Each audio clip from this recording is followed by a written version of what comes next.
Happy December and welcome to this week's video on making and dressing a bed. First I want to talk about the sheets. Whether you buy patterned or solid, it's important that you use all of the sheets that come in the sheet set, and of course ideally they would coordinate with your comforter or duvet cover and room colors.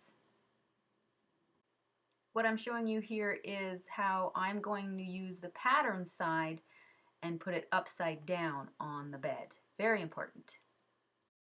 Then we just straighten out the sheet, make it centered and up high enough at the head end that it covers at least up to your shoulders for when you're sleeping. And tucking the corners is really up to you how tight you want to do that. And then here is where I demonstrate why upside down flat sheet is important, because getting in and out of the bed on a day-to-day basis, you will always see the pattern side of the sheets. Much nicer.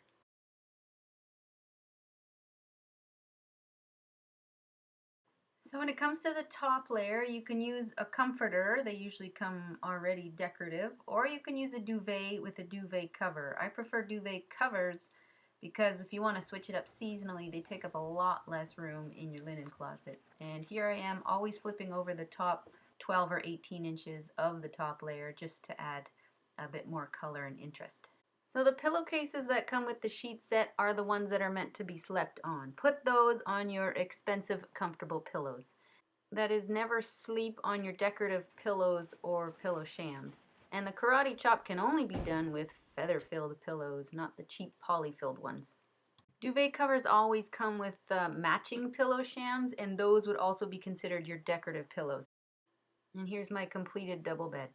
And here's a pretty little single bed shown using the same similar steps I did with the previous bed. And just reiterating the not sleeping on your pillow sham rule. And finally, a king-size bed where instead of using the shams, I used 3 26 by 26 feather-filled pillows for the decorative layer. So just remember the 3 basic rules and get creative and have fun from there.